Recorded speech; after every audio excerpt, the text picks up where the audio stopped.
One Punch Man is better than Mob Psycho. That's it. That's the video.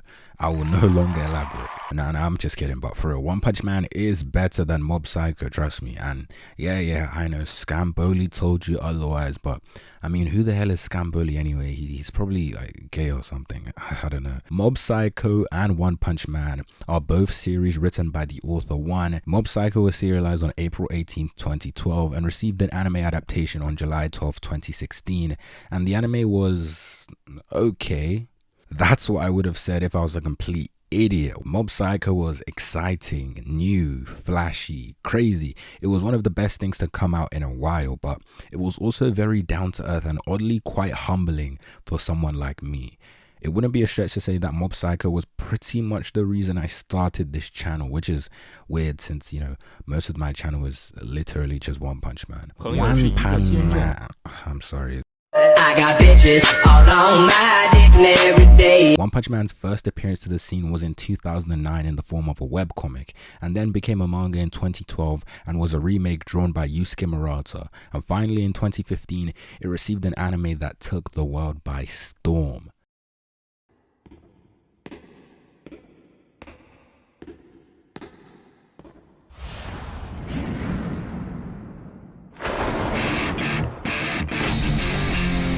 Now, of course, this video is purely my opinion, and I personally think they are both really good series.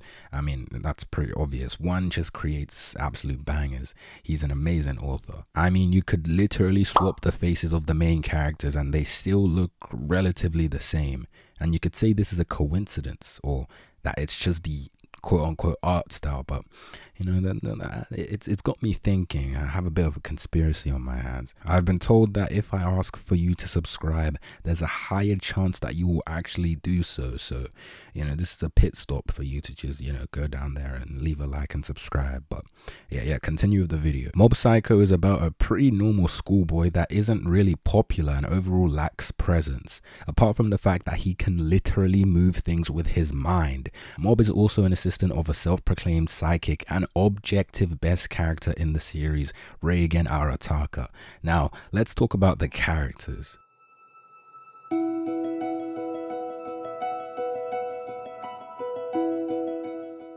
The characters in this anime are very enjoyable, more specifically Reigen, Dimple, Teruki, Ryo, Tochiro, Ritsu, and of course Mob. All of these characters have their own unique quirks and personalities, which of course is always great since lately lots of other series are pretty unoriginal. Mob Psycho is good at building up and developing the characters in ways that One Punch Man doesn't in the anime. Teruki is a good example of a good character in Mob Psycho, or even Mob's brother Ritsu. Teruki was once a really annoying bully, and after fighting and pushing Mob to his limit, he changed and helped Mob later on in the series, and during their fight, not only did Teruki's character develop, but also Mob did. A lot. There are also many good character moments in the series that are both funny and very sad. For example, Reigen is the character that interacts with Mob the most, and many times they do dumb stuff and it's all just really lighthearted and fun. And sometimes, you know, it gets pretty deep and pretty sad at the same time. Reigen and Mob have a falling out, and we mainly focus on Reigen, and we just see how lonely and miserable his life really is without Mob. And all this time he convinced himself that Mob was the one that needed him most, but day by day he realized that he was the one that really needed Mob more. And after this incident, the interactions between Mob and Reigen in more serious situations had changed drastically, which is just it's great. Like it's peak Mob Psycho. But One Punch Man does this as well, but it's cooler. One Punch Man introduces characters in a way that you expect a character to be introduced in a series called One Punch Man. Saitama meets Genos by slapping a mosquito monster to death. Saitama meets King and plays video games with him for like half of season 2. Why, do you ask? I don't know. It's just One Punch Man. Genos and Saitama's relationship is hilarious and is even expanded upon in the manga. And boy oh boy, if you read the manga, or if you are caught up with the manga, then you would know the crazy stuff that has been happening over there. Saitama is a hero for fun.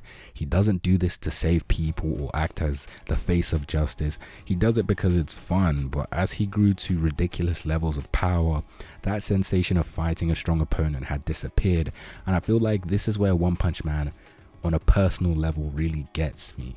Saitama is unmotivated, bored, and is frankly pretty lazy, and this was me like a year or two ago, and to be honest, I'm still those things. But after reading and watching One Punch Man, I was a little less unmotivated, bored, and lazy. Seeing Saitama going through this struggle masked with the comedy of the series is just so amazing. Mob, on the other hand, is a character that I'm sure many relate to, and of course I empathize with Mob and understand the struggles he had to go through. Mob as a character is strong, and of course he's an esper, but deep down Mob isn't strong at all.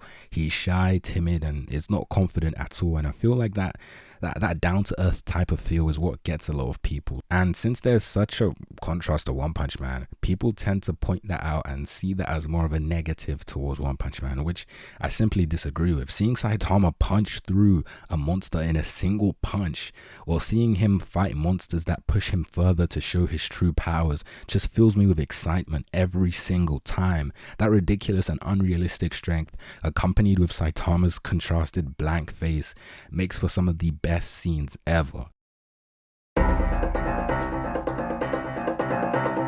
Now, the plot of Mob Psycho is essentially Mob trying to live a normal life whilst trying to suppress his powers and understand his emotions, and on the way he faces obstacles that prevent him from, doing that. One Punch Man, on the other hand, I mean, it speaks for itself. Now, in the plot department, I feel like both series are just as interesting as each other. As someone who reads the One Punch Man manga and webcomic, I can guarantee that One Punch Man season 1 and 2 are just the literal tip of the iceberg when it comes to the plot of the One Punch Man series. And since season 3 has just been announced to be in production and by a new studio, you can bet that One Punch Man will show you a completely new side to it that you've never seen before. And can I really talk about One Punch Man and not talk about the GOAT, Garo? This man plays a huge role in the next few seasons of the One Punch Man anime, and I mean, I will say for sure that if the animation is anywhere near to what season 1's animation was, then One Punch Man will arise from the dead like a flipping phoenix, and One Punch Man will just be as good as it was in season 1. I was getting a bit too excited there. Anyway, when it comes to the animation of these two series, I'm sure we can all agree that both of these series are animated beautifully, and of course One Punch Man season 2 is we don't talk about One Punch Man season 2, but One Punch Man season 1 compared to Mob Psycho's animation is just as, or maybe even better depending on your opinion. The crazy colors and abstract movement in One Punch Man fights are absolutely insane, and not to mention the impact frame of punches and blows in the series are just euphoric. It's crazy. The character designs of some of these characters are unique and very nice to look at. Well done, Madhouse. You get a pat on the head because you did pretty well with One Punch Man season 1. And the same can be said for Mob Psycho as well. The animation in the series is mind-blowing. Things are flying everywhere. People are flying everywhere. It's just very enjoyable to look at. Very abstract. Very cool. Well done, Studio Bones. You also get a pat on the head, I guess. Comedy. Comedy is a very crucial and integral part of a series, since, to be honest, this is what makes or breaks a series in this genre, obviously. One Punch Man's comedy definitely hits, and pretty much all the jokes land for me. And something I really appreciate about One Punch Man is the fact that I don't feel like the series is trying to take itself too serious, or it's trying to, too hard to be funny, and doesn't take itself, too seriously, as I said, because at the end of the day, One Punch Man is a series poking fun at these stereotypical superhero tropes. One Punch Man also does not force the jokes or puns or whatever it is. Everything just feels natural and normal. Mob Psycho is also very funny, it's a very funny series, and most of that comes from Reigen, which acts as sort of a double-edged sword, because most of the time when Mob Psycho attempts to be funny without Reigen being present, it normally falls, or just kind of falls flat in general. It just fails to, hit the same way, as opposed to him being there or being the one to deliver the joke or whatever it is. Now, if I was to come to the final reason I really think One Punch Man is better than Mob Psycho, it simply comes down to what I value more in a series. One Punch Man not only resonates with me on a more personal level than Mob Psycho, but it also is what I prefer to watch/read when it comes to this type of genre, etc. And at the end of the day, the people who like Mob Psycho better will like the counter video to this, whilst the people who like One Punch Man will like this video more. That's just how life is. So if you love Mob Psycho, that's cool. I also love Mob Psycho, but One Punch Man's just better. Deal with it.